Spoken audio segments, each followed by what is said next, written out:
Hello everyone, कैसे हैं सब लोग। आई होप सब बढ़िया होंगे। और स्टूडेंट लोग कैसे हो? बढ़िया हो बच्चों।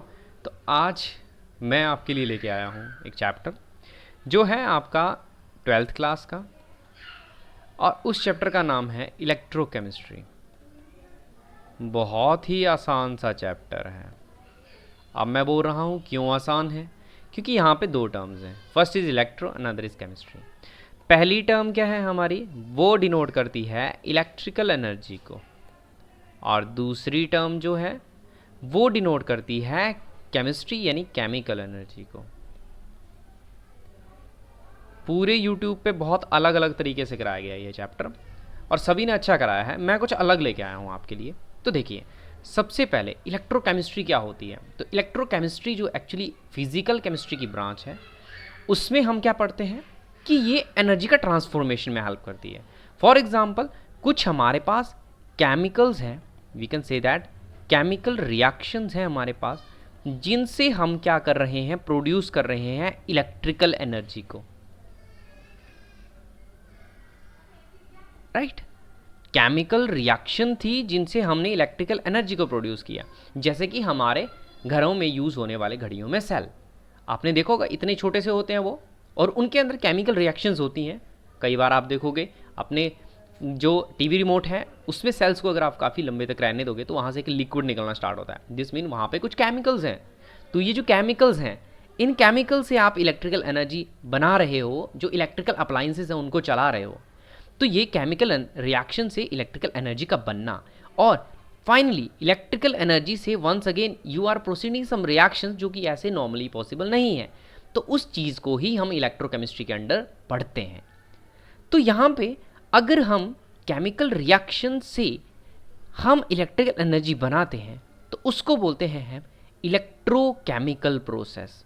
ऐसी प्रोसेस जिसमें हम केमिकल एनर्जी के थ्रू इलेक्ट्रिकल एनर्जी को बनाते हैं, उसको हम बोलते हैं इलेक्ट्रोकेमिकल प्रोसेस। और दूसरी तरफ अगर इलेक्ट्रिक एनर्जी की हेल्प से हम ऐसी रिएक्शन जो नॉर्मली प्रोसीड नहीं होती है उसको करवाते हैं, तो उसको हम बोलते हैं इलेक्ट्रोलाइटिक प्रोसेस। तो हम इलेक्ट्रोकेमिस्ट्री में दो चीज़ें ज़्यादा पढ़ते हैं, एक इलेक्ट्रोकेमिकल प्रोसेस और दूसरी हम पढ़ते हैं इलेक्ट्रोलिटिक प्रोसेस। ये पूरा सर्कल जो होता है वो इसी तरह से चलता है। अब हम आगे प्रोसीड करेंगे, फिर वन बाय वन एक एक चीज़ पढ़ते जाएंगे। Let me take you to the another page. अब ये है हमारा सेकंड पेज। सबसे पहले इलेक्ट्रोकेमिस्ट्री में आपको पढ़ने से पहले एक चीज़ का नॉलेज होना ज़रूरी है कि हम इसमें पढ़ेंगे क्या। तो ये क्या है, electrochemistry is defined as the branch of physical science in which one form of energy is converted into another form. This means that the chemical, we can say that the chemical energy is getting converted into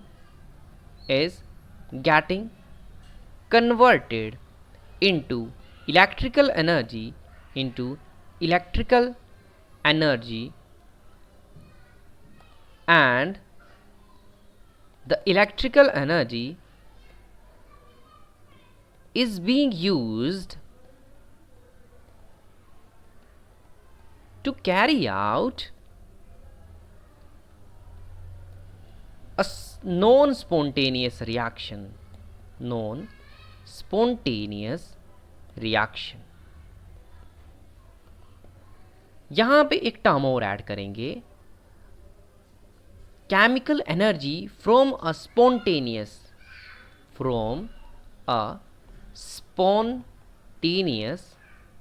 reaction is getting converted into electrical energy, and the electrical energy is being used to carry out a non-spontaneous reaction. Such a process is known as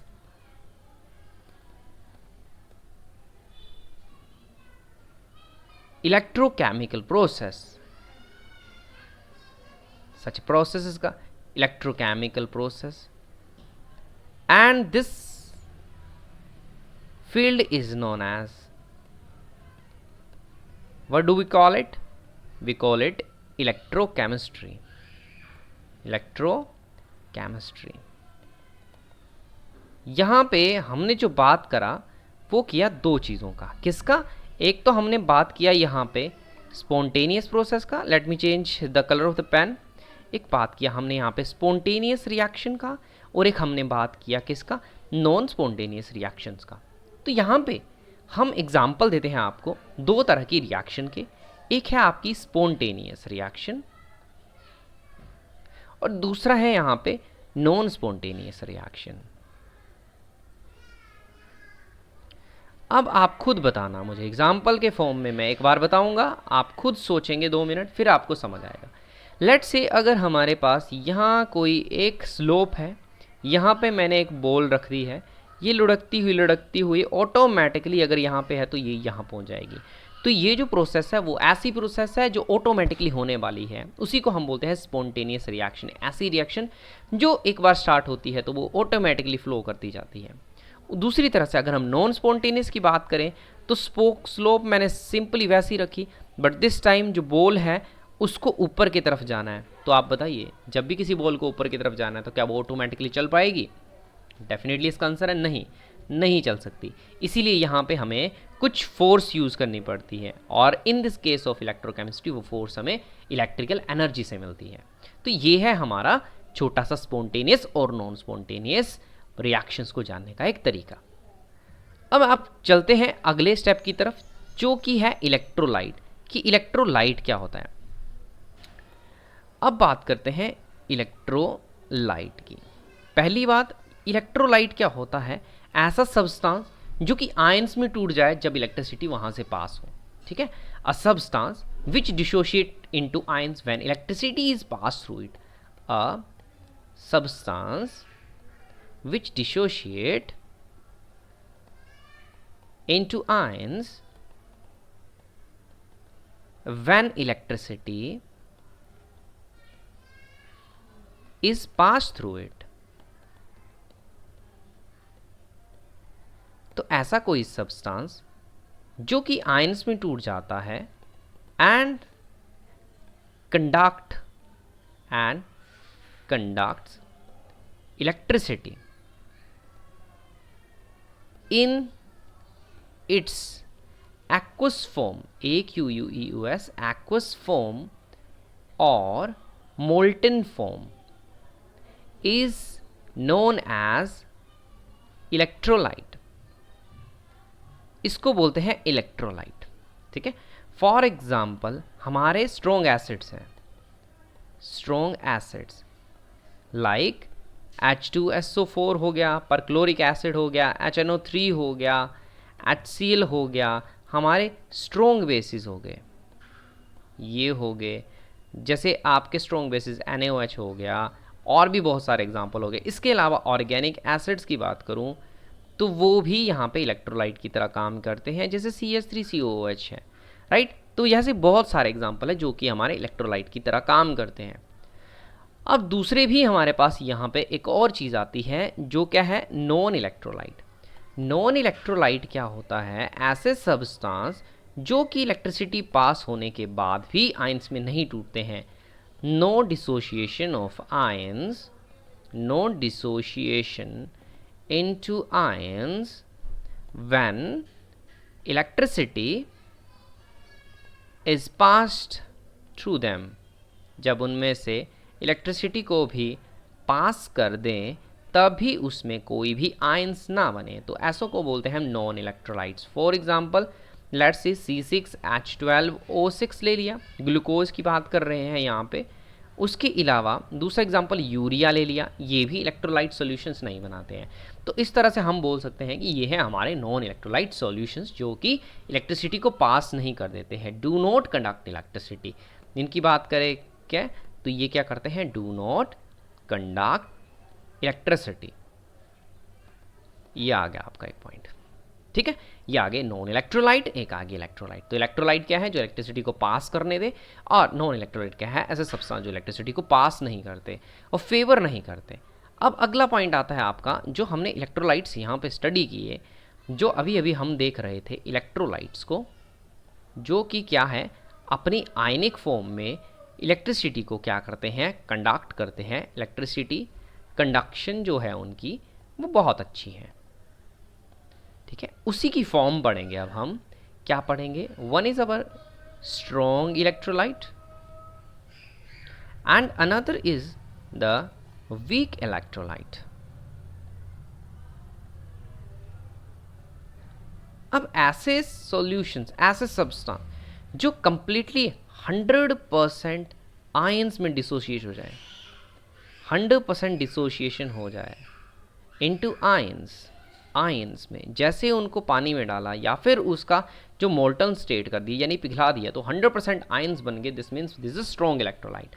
या फिर हम बोल सकते हैं जिसका degree of dissociation 1 है यानी 100% completion है, वो होते हैं हमारे स्ट्रॉन्ग इलेक्ट्रोलाइट और बहुत ज़्यादा इलेक्ट्रिसिटी को अच्छी फेवर करते हैं, कंडक्ट करते हैं। फॉर एग्जांपल हम बात करें तो जो स्ट्रॉन्ग एसिड्स हैं वो कंप्लीटली डिसोशिएट हो जाते हैं। स्ट्रॉन्ग एसिड्स, स्ट्रॉन्ग बेस, ये जो है अच्छे डिसोशिएट होते हैं, as well as all salts, खासकर सारे जो सॉल्ट्स हैं वो भी सारे क्या हैं, इलेक्ट्रिसिटी को बहुत अच्छे से कंडक्ट करते हैं। जबकि दूसरी बात, जिनका जो 5% और लेस डिसोसिएशन होता है, लेस डिसोसिएशन, ठीक है, इनटू आयंस, इनको हम बोलते हैं वीक इलेक्ट्रोलाइट। इनमें डिग्री ऑफ जो डिसोशिएशन है इज लेस देन 1 से भी बहुत कम होती है, अराउंड 5% के आसपास से डिसोशिएट हो पाते हैं। 95% इनमें डिसोशिएशन नहीं थी, आयंस नहीं होते, बहुत ही कम जो है इलेक्ट्रिसिटी को ये कंडक्ट करते हैं। फॉर एग्जांपल बात करूं तो हमारे ऑर्गेनिक एसिड्स हैं, ऑर्गेनिक एसिड हो गया, जैसे हमारा CH3 एसिटिक एसिड एक बेस्ट एग्जाम्पल है। और इसके अलावा कुछ वीक एसिड और वीक बेस भी हैं, वीक एसिड्स और वीक बेसिस, ठीक है। कुछ ऐसे एग्जांपल्स भी हैं जैसे हमारा अमोनियम हाइड्रोक्साइड हो गया और हमारा एसिटिक एसिड हो गया, ये एक अच्छे एग्जांपल है जिनको हम इलेक्ट्रोलाइट में पढ़ते हैं, वीक इलेक्ट्रोलाइट के अंडर। उसके बाद हम बात करें अगले, तो अगला पॉइंट चलता है हमारा कंडक्टर्स का। क्योंकि हम इलेक्ट्रोसिटी पढ़ रहे हैं तो हमें ये जो इलेक्ट्रोकेमिस्ट्री है इसमें कंडक्टर्स के बारे में तो पता होना चाहिए।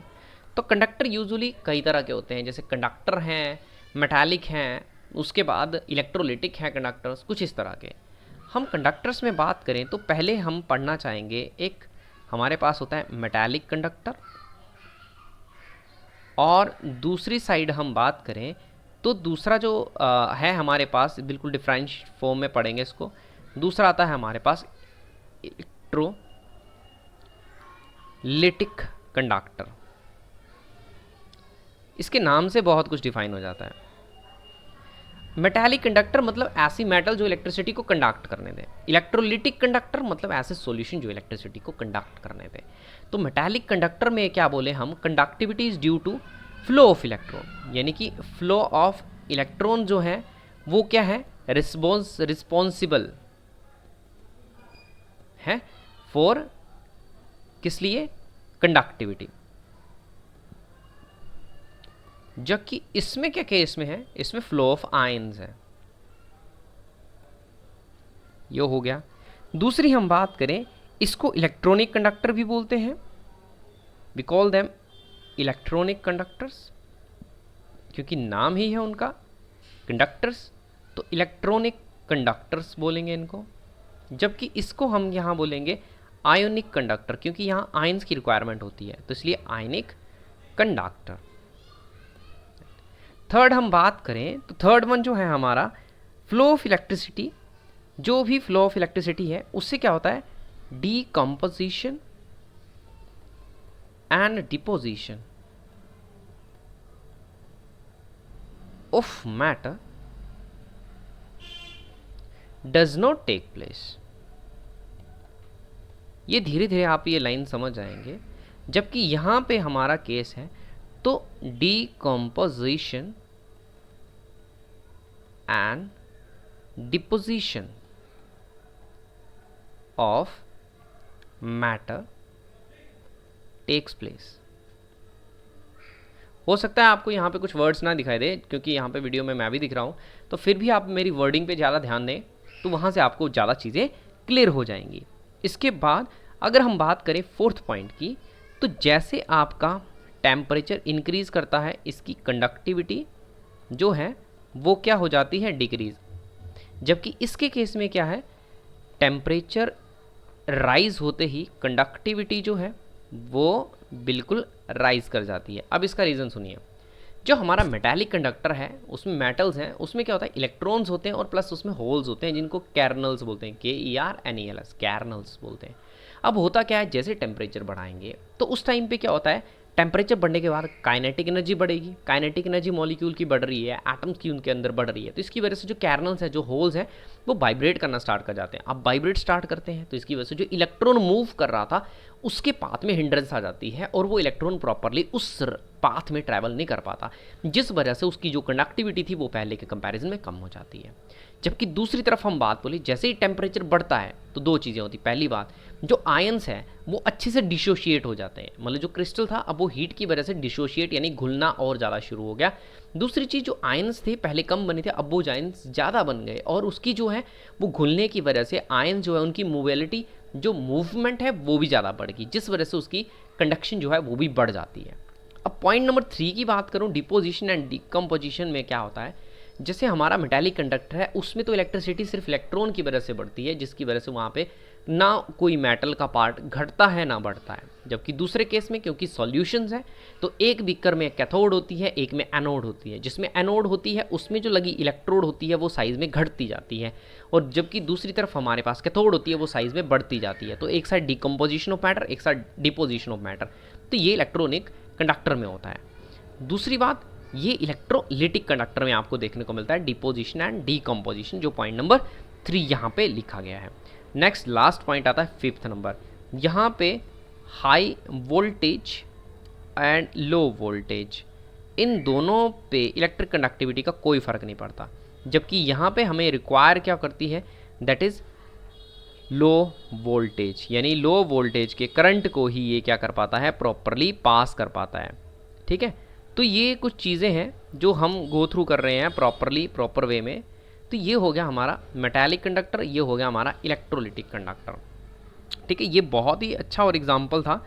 जैसे कि अब मेटालिक कंडक्टर हो गया, जैसे आयरन हो गया, गोल्ड तो क्या सिल्वर बोल सकते हैं, कॉपर हो गया, ये मेटल्स हैं, ये कंडक्ट करती हैं। जबकि इलेक्ट्रोलिटिक कंडक्टर में हम बोल सकते हैं कि NaCl है, सोडियम हाइड्रोक्साइड है, ये बहुत अच्छे कंडक्टर्स हैं, इसलिए इनका नाम है इलेक्ट्रोलिटिक कंडक्टर्स। आई होप यहाँ तक आपको चीज़ें प्रॉपरली समझ आई हैं, अच्छे से समझ आई हैं, राइट। अब हम इसके आगे बढ़ते हैं, दैट इज़ कि फैक्टर्स इन्फ्लुएंसिंग द इलेक्ट्रॉनिक, जो इलेक्ट्रोलिटिक कंडक्शन है।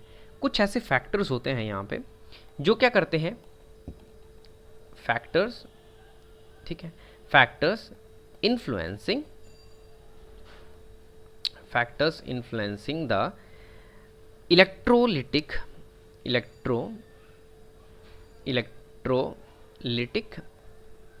कंडक्शन।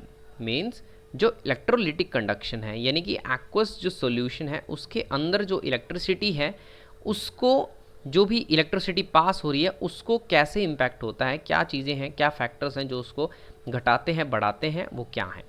सबसे पहली बात यहाँ पे नेचर ऑफ इलेक्ट्रोलाइट है। नेचर ऑफ इलेक्ट्रोलाइट, जो भी आपने सॉल्यूशन लिया है, जो ये सॉल्यूशन आपको दिख रहा है, ये सॉल्यूशन जो आपने लिया है, इस सॉल्यूशन में आयंस कितने ज़्यादा हैं, लार्जर आयंस, बहुत ज़्यादा नंबर आयंस का होगा, लार्जर कंडक्टिविटी। तो आयंस कितनी कंसंट्रेशन है वो मैटर करती है, ज़्यादा आयंस ज़्यादा कंडक्टिविटी। दूसरी बात करें नेचर ऑफ सॉल्वेंट,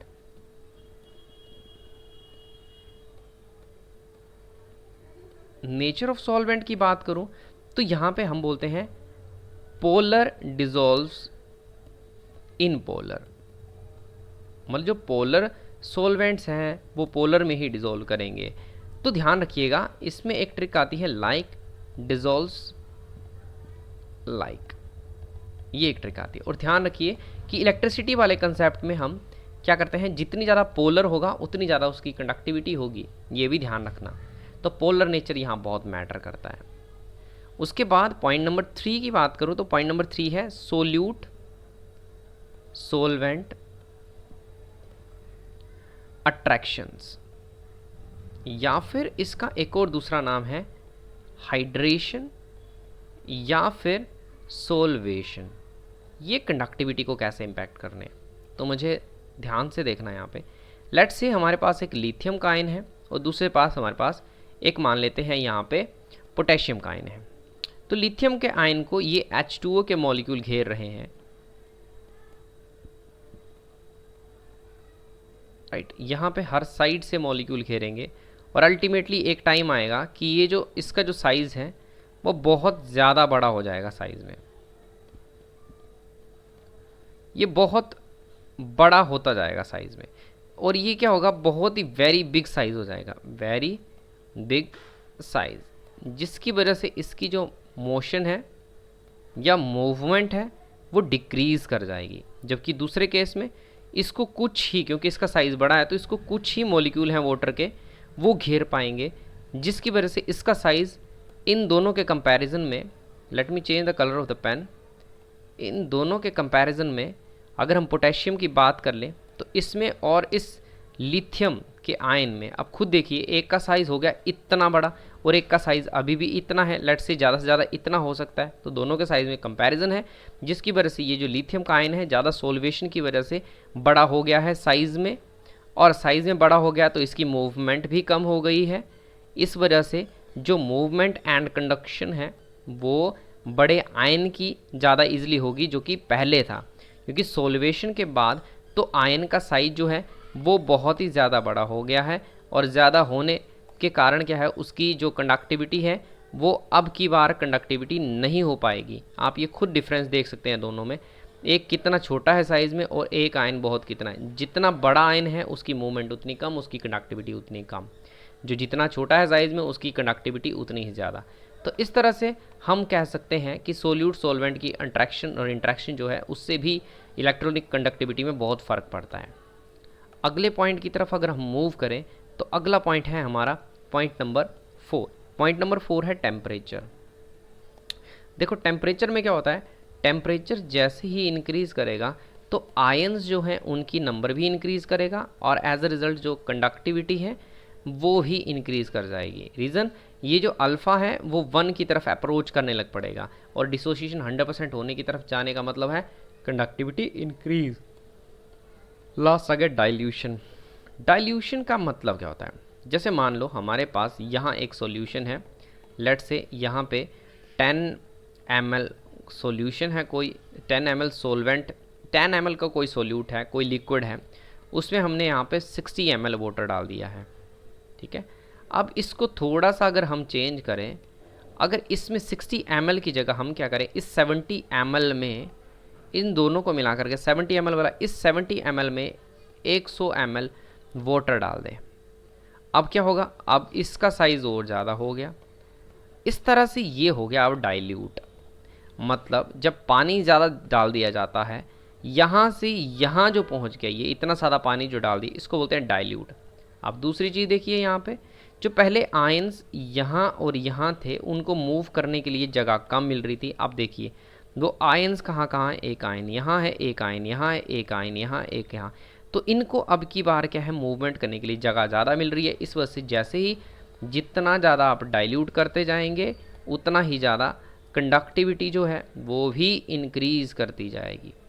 और फाइनली हम एक चीज़ कह सकते हैं, चाहे वो स्ट्रॉन्ग एसिड हो या बेस हो, चाहे वो वीक एसिड हो चाहे वीक बेस हो, दोनों डाइल्यूशन के बाद, डाइल्यूशन में उनकी कंडक्टिविटी जो है वो दोनों केस में इंक्रीज़ हो जाती है। और इस तरह से हम बोल सकते हैं कि जो इलेक्ट्रोलिटिक कंडक्टर्स हैं उनके केस में हमारे पास क्या होता है, जो फैक्टर्स हैं जैसे नेचर ऑफ सोल्यूट सोलवेंट है और अट्रैक्शन है उनके बीच में, टेम्परेचर है, डाइल्यूशन है, ये सारी की सारी इम्पैक्ट हो जाती हैं और अपना एक नेट रिजल्ट दिखाती हैं। अब अगला इसके बाद एक चीज़ आती है, दैट इज़ सेल। बहुत ही इंपॉर्टेंट टॉपिक है which is cell. What is cell? Cell क्या है? अ डिवाइस विच कन्वर्ट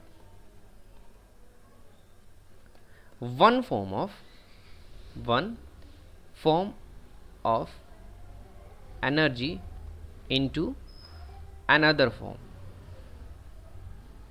इसी चीज़ को हम बोलते हैं सेल। फॉर एग्जाम्पल तुम्हारा कौन सा है, जैसे बटन सेल हो गया, बटन सेल, या फिर गैल्वेनिक सेल। गैल्वेनिक सेल जो है, या फिर इसको डैनियल सेल भी कहते हैं। ये तो बहुत जो डैनियल सेल तो बहुत ज़्यादा फेमस नेम है, IEL। There is a mistake in the spelling, so let me just write it, DANIELL, Daniell cell. इसका एक और नाम है, इसको बोलते हैं जिंक कॉपर सेल, ठीक है, या फिर इसको इलेक्ट्रोकेमिकल सेल के नाम से भी जानते हैं, राइट। तो इस तरह का जो है, जैसे हमारा गैल्वेनिक सेल होता है, गैल्वेनिक सेल में क्या होता है कि हमारे पास ये 2 बीकर्स हैं, इनमें इलेक्ट्रोड्स लगी होंगी। अब जो इलेक्ट्रोड्स हैं, थोड़ा मैं ढंग से नहीं बना पा रहा इनको, माफ़ कीजिएगा। ये इलेक्ट्रोड हैं यहाँ पे, ये कुछ ज़्यादा ही बड़ी हो गई है, just give me a moment, मैं थोड़ा ढंग से बना देता हूँ। ये है हमारे पास एक बीकर, ये यहाँ पे है हमारे पास दूसरा बीकर, फिर यहाँ पे हमारे पास एक इलेक्ट्रोड ये है, एक इलेक्ट्रोड ये है। इन दोनों को कनेक्ट करने के लिए हमारे पास यू शेप की यहाँ पे एक ट्यूब है, जिसका नाम होता है सॉल्ट ब्रिज। ये बहुत काम आती है इसमें, इसका एक बहुत इंपॉर्टेंट फंक्शन होता है न्यूट्रलिटी को मेंटेन करना, ठीक है। ये चीज़ यहाँ पे आ गई, और यहाँ पे ये जो हमारा इलेक्ट्रोड है, ये यहाँ पे इन वायर्स के थ्रू कनेक्ट होता है, और बीच में लेट से हम यूज़ करते हैं गैल्वेनोमीटर को, और गैल्वेनोमीटर का काम है छोटे से छोटे करंट को क्या करना, प्रॉपर चेक करना। अब फाइनली उसके बाद ये बीच में जो कनेक्टिविटी है दैट इज़ साल्ट ब्रिज। ध्यान देने वाली बात ये है कि लेट से ये हमने इलेक्ट्रोड लगाई है जिंक की, और यहाँ पे इसी का सॉल्यूशन लेना पड़ेगा, that is zinc sulphate. Similarly on the another side, ये हमारी अगर कॉपर की रोड है तो इसका सॉल्यूशन हमें लेना पड़ेगा कॉपर सल्फेट। अब हमें पता है कि यहाँ पे 4 तरह की कंडीशंस अराइज होंगी। क्या कंडीशन अराइज होगी, जो जिंक रोड है उससे आयंस निकल करके जिंक सॉल्यूशन में चले जाएं, और या फिर हो सकता है कि जो जिंक के 2 पॉजिटिव आयंस हैं वो जा करके जिंक रोड पे लग जाएं। तीसरी कंडीशन है कि जो यहाँ पे इस रोड, ये जो कॉपर की रोड है, उससे आयंस निकल करके कॉपर के सॉल्यूशन में चले जाएं। और चौथा हमारे पास कंडीशन है कि जो कॉपर के आयंस हैं वो सॉल्यूशन से उठ करके कॉपर की रोड पे चले जाएं। तो इस तरह से हमारे पास 4 कंडीशंस अराइज होती हैं। अब ये 4 कंडीशंस किस तरह से अराइज होती हैं, आगे चल करके इनका क्या बनेगा, क्या होगा, ये सारा का सारा हमें एक पॉइंट तक पढ़ना है, जो कि कहाँ पढ़ते हैं, वो पढ़ते हैं हम एक सीरीज़ में जिसका नाम है इलेक्ट्रोकेमिकल सीरीज़। ये आ गई आपकी इलेक्ट्रोकेमिकल सीरीज़। इलेक्ट्रोकेमिकल सीरीज़ जो होती है वो क्या होती है, वो अरेंजमेंट होती है। दिस इज़ अ अरेंजमेंट, जिसमें क्या है, arrangement of metals in increasing और decreasing order according to their standard reduction potential। तो इस तरीके से ये जो स्टैंडर्ड रिडक्शन पोटेंशियल है, इसी को फॉलो करते हुए हमारे पास एक स्पेशल सीरीज़ बनती है, जिसके अकॉर्डिंगली हमें बहुत कुछ पता लगता है। अभी थोड़ा पेज कम है तो इसलिए मैं यहाँ पे लिख सकता हूँ लिथियम, पोटेशियम, बेरिलियम, देन उसके बाद calcium, sodium, manganese, magnesium, lithium, potassium, barium, calcium, sodium, magnesium, aluminium, manganese, zinc, chromium, iron, cadmium, then हमारे पास हाइड्रोजन, कॉपर। कॉपर के लिए मुझे Cu लिखने देते हैं, let me right Cu, 1 second. Copper के लिए यहाँ पे हम लिखते हैं, उसका जो सिंबल है कॉपर, आयोडीन, मरकरी, देन हमारे पास सिल्वर, देन आयोडीन के बाद ब्रोमीन, देन हमारे पास यहाँ पे आ जाएगा कॉपर, प्लैटिनम, प्लैटिनम के बाद हमारे पास आएगा Cl2, देन गोल्ड, और देन हमारे पास लास्ट में आएगा I2। ये पूरी इलेक्ट्रोकेमिकल सीरीज़ नहीं है, बट जितनी भी है उसके अकॉर्डिंगली हम यहाँ पे इसको एक चीज़ देते हैं। सबसे पहले जो हमारा हाइड्रोजन है वो यहाँ पे स्टैंडर्ड पॉइंट लेता है विच इज़ 0, ये ध्यान में रखना है, ये है 0। अब इस साइड को जितने भी ऊपर को जाएंगे वो सारी की सारी हैं reactive metals, these are reactive metals. और रिएक्टिव मेटल्स हैं मतलब ये ईजिली ऑक्सीडाइज होती हैं, ईजिली ऑक्सीडाइज। अब ऑक्सीडाइज हो जाती हैं, this means these are reducing agents, R करके लिख दिया। जबकि इस साइड को चलेंगे तो ये क्या हो जाती हैं, लीस्ट रिएक्टिव, लीस्ट रिएक्टिव। और लीस्ट रिएक्टिव होते ही क्या होता है कि ये जो है वो रिड्यूस होना ज़्यादा प्रेफर करती हैं, और रिड्यूस होने प्रेफर के कारण इनको देते हैं हम ऑक्सीडाइजिंग एजेंट का नाम। अनदर थिंग, इस साइड को जब हम चलेंगे तो वैल्यू जो है स्टैंडर्ड रिडक्शन पोटेंशियल की वो हो जाएगी नेगेटिव, जबकि इस साइड को चलेंगे हम तो वो वैल्यू हो जाएगी पॉजिटिव। ये दो चीज़ें हमने ध्यान में रखनी है, और यही हमारी इलेक्ट्रोकेमिकल सीरीज़ होती है। फाइनली हम अगले पॉइंट पे चलते हैं इलेक्ट्रोकेमिकल सीरीज़ के, कि क्या ये जो इलेक्ट्रोकेमिकल सीरीज़ है इसका एक्चुअल है क्या यूज़। अब इलेक्ट्रोकेमिकल सीरीज़ का जो यूज़ है उसको समझ लेते हैं। लेट्स से हमारे पास यहाँ पे दो मेटल्स ही हैं, एक है जिंक, एक है कॉपर, जो कि हमने 4 कंडीशंस बताई थी। पहली कंडीशन बताई थी कि जिंक जो है वो रोड से ट्रांसफ़र होके जो बीकर है उसके Zn इसमें चला जाए। दूसरी थी कि जो सॉल्यूशन है उसमें भी तो जिंक 2 पॉजिटिव प्रेजेंट है, क्यों ना वो निकल के उस रोड पे इकट्ठा होना शुरू हो जाए। तीसरी कंडीशन मैंने बोली कि हमारे पास वहीं कॉपर के भी 2 पॉजिटिव आयन हैं, वो निकल के कॉपर की रोड पे डिपॉजिट होना शुरू हो जाए। या फिर चौथी कंडीशन है कि कॉपर के अंदर जो 2 पॉजिटिव आयन है वो सॉल्यूशन में जाना शुरू हो जाए, ये कॉपर सल्फेट के सॉल्यूशन में जाना शुरू हो जाए। अब डिसाइड करना है कि इसमें से कौन जीतेगा, जिंक रोड यहाँ को चले जाए इलेक्ट्रॉन, या फिर वो सॉल्यूशन से यहाँ को जाए, या फिर कॉपर के सॉल्यूशन से इलेक्ट्रोड पे आए, या फिर चौथी कंडीशन में आए। इसके ऊपर एक चीज़ डिपेंड करती है, क्या है, हमने आपको पहले ही बताया, that is standard reduction potential. ये देखना पड़ता है।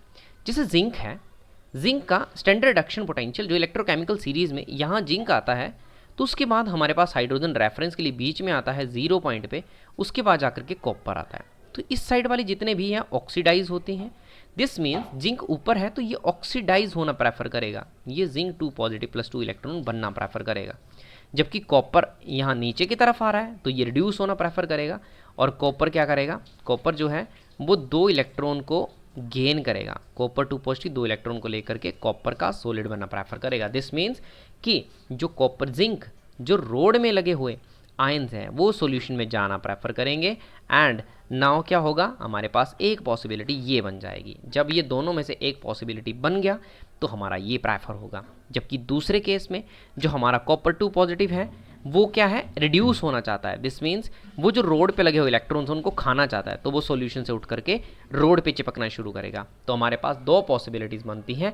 पहली पॉसिबिलिटी बनती है कि जिंक जो है वो सॉलिड से Zn2 पॉजिटिव बनना प्रेफर करेगा, और दूसरी पॉसिबिलिटी बनती है हमारे पास कि कॉपर जो है वो कॉपर क्या है, 2 पॉजिटिव से कॉपर सॉलिड बनना प्रेफर करेगा। तो this are the second possibilities. अब एक और एग्जांपल ले लेते हैं, फिर वहाँ पे पॉसिबिलिटी ढूंढते हैं कि हमारे पास पॉसिबिलिटी है, बट क्या पॉसिबिलिटी है। एक बहुत ही इजी से एग्जांपल दूंगा आपके लिए, वहाँ पे आप इसको समझ आएंगे।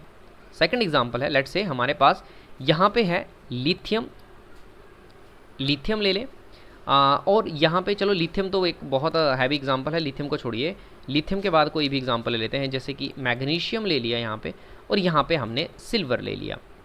ठीक है, अब बताओ मुझे इन दोनों में से रिएक्टिविटी सीरीज़ के अकॉर्डिंग चले तो यहाँ पे अगर मैं डिफ्रेंशिएट करूँ तो यहाँ पे हाइड्रोजन आ जाएगा और ये ऊपर की तरफ। दिस मीन्स जो मैग्नीशियम है वो ऑक्सीडाइज होना प्रेफर करेगा। दिस मीन्स मैग्नीशियम क्या बना देगा, 2 पॉजिटिव आयन प्लस 2 इलेक्ट्रॉन। और जो हमारा सिल्वर है वो क्या बना देगा, Ag जो है वो पॉजिटिव फॉर्म से एक इलेक्ट्रॉन को गेन करेगा और रिड्यूस होकर Ag सॉलिड बनाना प्रेफर करेगा। तो यहाँ से तो डायरेक्टली लग गया पता, जो मैग्नीशियम है वो जो रोड है वहाँ से वो सॉल्यूशन में जाना प्रेफर करेगा, जबकि जो Ag पॉजिटिव है यानी एक्वस आयन का सॉल्यूशन है वो यहाँ से रोड पे जाना प्रेफर करेगा। तो यहाँ से हमें ये समझ आ गया कि जो इलेक्ट्रोकेमिकल सीरीज़ है वहाँ से हमें एक एक एलिमेंट का पता लग जाता है कि कौन जो है वो सॉल्यूशन से, जो इलेक्ट्रोड से सॉल्यूशन में जाएगा और कौन सा सॉल्यूशन से इलेक्ट्रोड की तरफ जाना प्रेफर करेगा। तो this was the application of your electrochemical series. अब एक चीज़ हो गया, अब हमारे पास एक और चीज़ है जो आगे हम डिफ्रेंशिएट करना चाहते हैं, वो है कि हमारे सेल जो हैं वो जो हम पढ़ रहे थे, जो अभी हमने पढ़ा सेल, वो कितने टाइप के हैं, कंडक्टर्स भी पढ़ लिए। अब सेल की बारे में बात करें तो सेल जो है हमारा, एक तो आता है इलेक्ट्रोकेमिकल सेल और दूसरा आता है हमारे पास electrolytic cell. Electrochemical cell and electrolytic cell, अब इन दोनों को पढ़ते हैं।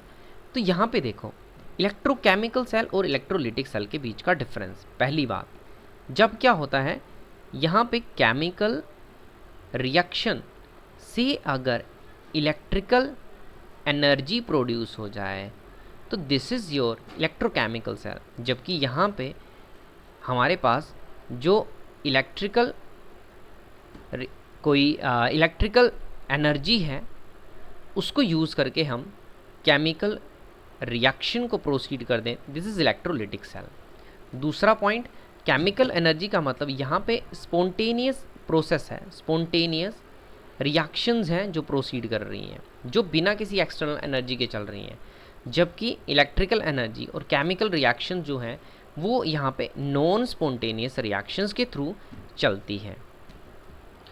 अगली बात करें तो यहाँ पे जो तीसरा पॉइंट है दैट इज़ कैथोड, जो इस केस में होता है वो होती है हमारे पास क्या, पॉजिटिव, जबकि इस केस में हम बात करें तो कैथोड जो है जो यूजली नेगेटिव रहता है।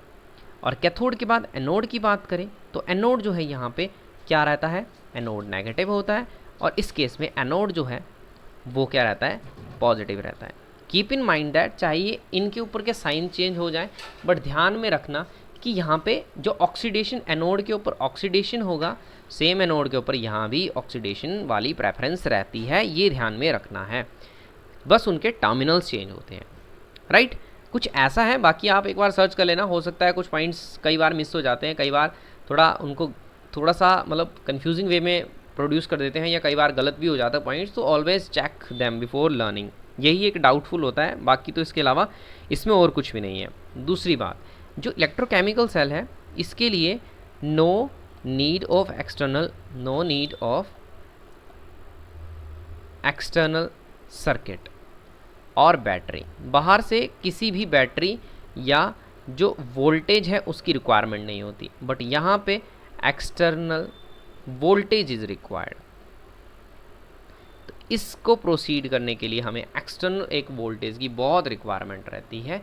तो इस तरह से हमारे दो टाइप के सेल होते हैं, जिसमें एक इलेक्ट्रोकेमिकल सेल होता है। इलेक्ट्रोकेमिकल सेल को अगर आप बात देखें तो इलेक्ट्रोकेमिकल सेल में आपको इलेक्ट्रोड्स के साथ साथ सोल्ट ब्रिज देखने को भी मिलेगा, कुछ इस तरह से, ठीक है। बाकी ये सर्किट वगैरह कनेक्टेड होता है। जबकि इलेक्ट्रोलिटिक सेल में बात करें तो आपको एक ही विकर मिलेगा जिसमें दो इलेक्ट्रोड्स लगी होती हैं, और वही यहाँ से जो आयन्स है उनको तोड़ती है और अपने टर्मिनल्स तक लेके जाती है। तो इस तरह से अगर एक विकर है तो इलेक्ट्रोलिटिक सेल है, और अगर दो विकर्स हैं दैट इज़ इलेक्ट्रोकेमिकल सेल। ये हो गया। अब हम यहाँ पे आगे स्टडी करने वाले हैं हमारा जो एक बहुत अच्छा एग्जाम्पल है विच इज़ गैल्वेनिक सेल। आज मैं यहाँ पे गैल्वेनिक जो सेल है उसकी डायग्राम ही बनाऊंगा शॉर्ट फॉर्म में। वैसे देखते हैं कितना कर पाते हैं। सबसे पहले यहाँ पे we need 2 beakers, one is this, second is this. उसके बाद हमें चाहिए यहाँ पे एक इलेक्ट्रोड, ठीक है। ये है हमारे पास यहाँ पे एक electrode, let me just fix it. We need electrodes, ये आ गई एक इलेक्ट्रोड, यहाँ भी हमें एक इलेक्ट्रोड की रिक्वायरमेंट है, 2 इलेक्ट्रोड्स लग गई। इसको बीच से कनेक्टिविटी देने वाला होता है सोल्ट ब्रिज। अब इन दोनों इलेक्ट्रोड्स को ज्वाइन करने के लिए हमें यहाँ पे एक सर्किट लगाना पड़ेगा बीच में गल्वेनोमीटर, सो दैट कि यहाँ से पता लग सके कि यहाँ पे करंट जा रहा है या नहीं। ये किसकी इलेक्ट्रोड है? ये है गैल्वेनिक सेल में जिंक की इलेक्ट्रोड। दूसरी साइड हम बात करें तो इस इलेक्ट्रोड को डिप किया गया है जिंक सल्फेट के सॉल्यूशन में, इन विच जिंक सल्फेट सॉल्यूशन। यहाँ पे दूसरी तरफ बात करें तो यहाँ पे ये है कॉपर की इलेक्ट्रोड और इसको डिप किया गया है कॉपर सल्फेट के सॉल्यूशन में। ध्यान रखना ये 1 मोलर सॉल्यूशन है स्टैंडर्ड कंडीशन में, दोनों side 1 molar solution. Now keep in mind कि यहाँ पे एट प्रेजेंट जब स्टार्टिंग है at time t is equal to 0, तो जितने ही जिंक 2 पॉजिटिव आयन है उतने ही SO4 2 नेगेटिव आयन है। ये तो आपको पता ही होगा कि जब भी ऐसा सॉल्यूशन होता है तो उसमें क्या होता है, ZnSO4 में जिंक के 2 पॉजिटिव आयन है और SO4 2 नेगेटिव आयन है। ये पूरे सॉल्यूशन में भरे पड़े हैं यहाँ पे सारे के सारे सॉल्यूशन में। जबकि दूसरी तरफ बात करें तो दूसरी तरफ यहाँ पे कॉपर 2 पॉजिटिव और SO4 2 नेगेटिव के आयन्स भरे पड़े हैं। तो यहाँ पे भी एट प्रेजेंट क्या होगा, कॉपर के 2 positive ion is equal to SO4 2 negative ion. बीच में जो हमारा सॉल्ट ब्रिज है यहाँ पे भरा जाता है inert electrolyte. Inert electrolyte paste है किसका, लेट्स से यहाँ पे KCl का ले लिया या फिर KNO3 का ले लिया, इनका एक इलेक्ट्रोलाइट है। अब ध्यान देने वाली बात है, होता क्या है इसको ध्यान से समझिएगा। थोड़ा कलर चेंज करता हूँ। जैसे हमने सब कुछ कनेक्ट कर दिया है, अब क्या होगा थोड़ी देर में यहाँ से जिंक 2 पॉजिटिव आयन सॉल्यूशन में जाना शुरू हो जाएंगे सारी साइड से, यहाँ से भी यहाँ से। बच क्या जाएगा, बचेंगे इलेक्ट्रॉन्स। कितने? 2 इलेक्ट्रॉन हर बार बचते जाएंगे। 2 इलेक्ट्रॉन यहाँ पे इकट्ठे होना स्टार्ट हो गए। अब क्योंकि यहाँ पे एनोड है विच इज़ नेगेटिवली चार्ज, वो यहाँ से इलेक्ट्रॉन जो है वो मूव करना स्टार्ट कर जाएंगे सर्किट के थ्रू। क्या जा रहे हैं? इलेक्ट्रॉन्स। कहाँ जा रहे हैं भाई? ये जा रहे हैं इस इलेक्ट्रोड पे। अब इस इलेक्ट्रोड पे इलेक्ट्रॉन्स ज़्यादा हो जाएंगे, 2 इलेक्ट्रॉन्स ज़्यादा हो गए, तो यहाँ से अब कॉपर 2 पॉजिटिव आयन है, इसको न्यूट्रलाइज करने के लिए यहाँ पे चला जाएगा और अल्टीमेटली इस जो इलेक्ट्रोड है इसका साइज़ बढ़ता चला जाएगा क्योंकि यहाँ पे डिपॉजिट होना शुरू हो गए। जबकि ये वाली इलेक्ट्रोड जो रोड थी इसका साइज़ कम होता चला जाएगा, ये टूटती चली जाएगी। राइट, एक तो हो गया। दूसरी बात, जिस साइड में इलेक्ट्रॉन का, जिस डायरेक्शन में इलेक्ट्रॉन का फ्लो है उससे उल्टी डायरेक्शन में ये करंट का फ्लो करता है। ठीक है, तो करंट उल्टी डायरेक्शन में फ्लो कर रहा है, एक चीज़ होगी। अब क्या होगा थोड़ी देर के बाद ना, अब इसमें से एक वोल्टेज निकलेगी। पहले वोल्टेज आएगी 1.1 वोल्ट, इतना करंट मिलेगा। पर थोड़ी देर के बाद क्या होगा, अब यहाँ सॉल्यूशन से, क्योंकि इलेक्ट्रोड जो है वो इलेक्ट्रोड कॉन्टिन्यूसली यहाँ से क्या कर रही है, इनको छोड़ रही है, आयंस को यहाँ से इलेक्ट्रोड जो है छोड़ती जा रही है, साइज़ में कम पड़ती जा रही है। तो इसकी वजह से क्या होगा, अल्टीमेटली यहाँ पे जिंक की 2 पॉजिटिव आयन की कॉन्सेंट्रेशन बहुत ज़्यादा हो जाएगी SO4 2 नेगेटिव से। अब ऐसा होगा कि इसमें पोटेंशियल ही नहीं रह पाएगा Zn2 पॉजिटिव आयंस को लेने का और ये यहाँ से सेल बंद पड़ जाएगा। सेम कंडीशन यहाँ उल्टी साइड आएगी। इसमें क्या होगा, कॉपर 2 पॉजिटिव यहाँ से इतने कम हो चुके हैं कि वो इतने डिपॉजिट हो गए कि यहाँ पे कॉपर 2 पॉजिटिव की अब कॉन्सेंट्रेशन ही नहीं बचेगी और ये सेल यहाँ से बंद हो गया। अब यहाँ पे ये जो बीच में हमने इनर्ट इलेक्ट्रोलाइट का जो सॉल्ट ब्रिज रखा है वो काम आएगा। अब इसके केस में K पॉजिटिव Cl नेगेटिव है, तो जहाँ पे हमें पॉजिटिव आयन चाहिए वहाँ पॉजिटिव जाएगा और जहाँ नेगेटिव चाहिए वहाँ नेगेटिव जाएगा। इस केस में यहाँ अगर आप देखोगे तो यहाँ पॉजिटिव आयन ज़्यादा हो चुका है, यहाँ जो है वो कैटायन बहुत ज़्यादा है, तो कैटायन को न्यूट्रल करने के लिए यहाँ से एनायन आएगा, Cl नेगेटिव आयन इसमें आ जाएगा, इस सॉल्यूशन में चला जाएगा Cl नेगेटिव आयन और क्या करेगा, फिर से क्या होगा, वो जिंक 2 पॉजिटिव और ये जो है अपना Cl नेगेटिव वो मिल करके किसके इक्वल बन जाएंगे, SO4 2 नेगेटिव के इक्वल, इक्वलाइज कर देगा इन दोनों को। ठीक है, और ये SO4 के इक्वल बन जाएंगे। फिर से ये न्यूट्रल हो गया और ये फिर से सेल काम करना शुरू करेगा।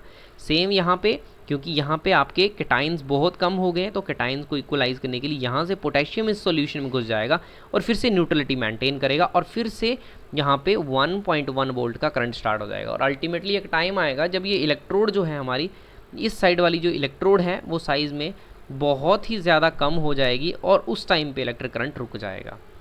सेम यहाँ पे होगा, ये साइज़ में इतनी ज़्यादा हो जाएगी कि अब यहाँ पे इलेक्ट्रिक करंट जो है वो ख़त्म हो गया और ये सॉल्यूशन यहाँ पे क्या है, अब यूज़ करने के लायक नहीं बचे हैं। तो इसी तरह से जो हमारा गैल्वेनिक सेल है वो क्या करता है, केमिकल रिएक्शन से इलेक्ट्रिसिटी प्रोड्यूस करता है। अब इसके भी आगे चल करके 3 केस बनते हैं। वो 3 केस क्या होते हैं, let me give you. 3 cases में क्या है कि मान के चलो पहले केस में अगर हम बाहर इसके साथ यहाँ पे एक बैटरी कनेक्ट कर देते हैं, अगर हम बैटरी कनेक्ट करते हैं तो बाहर से अगर करंट 1.1 वोल्ट से नीचे होगा, लेस देन 1.1 वोल्ट, तब तो ये सर्किट जो काम कर रहा है वो वैसा ही काम करेगा, जो इलेक्ट्रॉन का फ्लो है वो कंटिन्यूस रहेगा। जैसे यहाँ पे आपको एग्जांपल दे ही देता हूँ। लेट से यहाँ पे पहले में क्या हुआ, जो ई एक्सटर्नल है बाहर से हमने करंट लगाया वो लेस देन 1.1 वोल्ट है। अगर लेस देन है तो जो इलेक्ट्रॉन्स का फ्लो है वो कहाँ से रहेगा, जिंक की इलेक्ट्रोड से कॉपर इलेक्ट्रोड तक जाता रहेगा। ठीक है। दूसरा जो करंट का फ्लो है वो करंट का फ्लो कहाँ से, कॉपर से जिंक रहेगा, बिल्कुल ये चला रहेगा। बट अगर एक्सटर्नल जो ई एक्सटर्नल है वो इक्वल टू 1.1 वोल्ट है तो इलेक्ट्रॉन फ्लो जो है बाहर से, देखो अपोजिट करंट आ गया तो electron flow stop, electron flow stop, तो करंट का फ्लो है वो भी क्या हो जाएगा, स्टॉप हो जाएगा। और तीसरा केस आया कि अगर ई एक्सटर्नल बाहर से उल्टा वाला जो करंट लगा रहे हैं वो बिगर देन 1.1 वोल्ट हो, जैसे ये होगा तो अब इलेक्ट्रॉन का फ्लो, पहले केस में आप देखो जिंक से कॉपर था, अब इलेक्ट्रॉन का फ्लो जो है वो उल्टा हो जाएगा, वो कॉपर से जिंक की तरफ आएगा। और जो करंट का फ्लो है वो करंट का फ्लो देखिए कहाँ से आएगा, कॉपर से जिंक था पहले केस में, अब क्या हो जाएगा, जिंक से कॉपर की तरफ चला जाएगा। और इस टाइम पे हमारा क्या होगा, क्योंकि हमने बाहर से एक्सटर्नली बैटरी लगा दी है, external battery is used.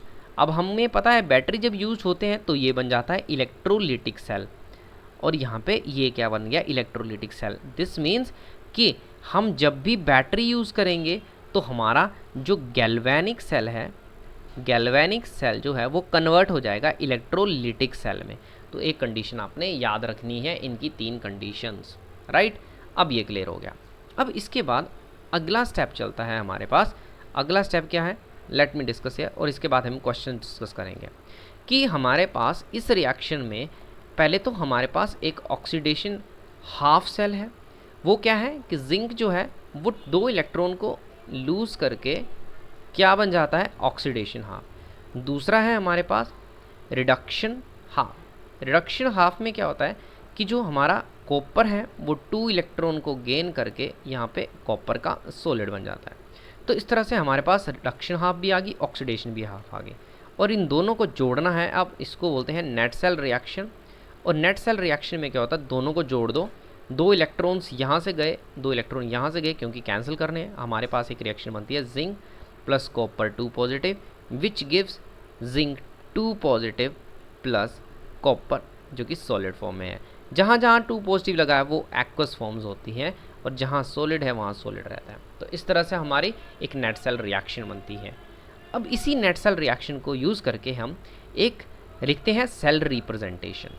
Cell representation के लिए हमने क्या लिखना होता है, हम लिखते हैं पहले ऑक्सीडेशन और उसके बीच में सॉल्ट ब्रिज, देन रिडक्शन लिखते हैं।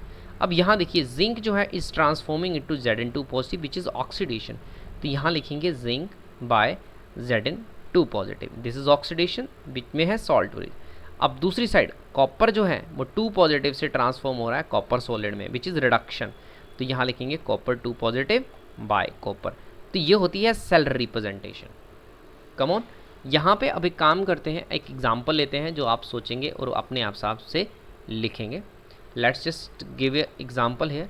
आपके पास है nickel plus Ag positive, it is give rise to nickel 2 positive plus Ag।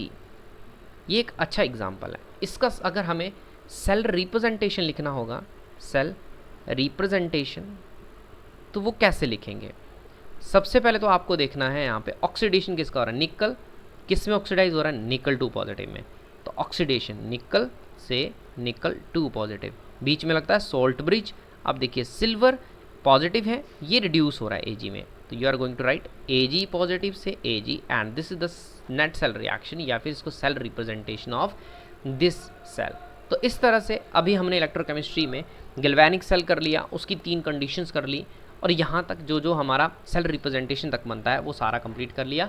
अब कुछ टर्म्स बचेंगी वो अगले लेक्चर में करेंगे। तब तक आप ये सब देखते रहिए, प्रॉपरली समझते रहिए, और इसके बाद मिलते हैं आपसे अगले लेक्चर में। आई होप आपको इलेक्ट्रोकेमिस्ट्री की ये सारी चीज़ें समझ आई हैं, और अगर नहीं आई है तो थोड़ी सी चीज़ें दोबारा देखिए, रिवाइज़ कीजिए, अपनी किताब लीजिए, उसको गो थ्रू कीजिए, एनसीईआरटी पढ़िए, और मेरा लेक्चर दोबारा देख लेना। अगर कहीं से भी किसी पॉइंट में कोई समझ नहीं आया तो वो पॉइंट वहाँ से रोक करके दोबारा ज़रूर देखना।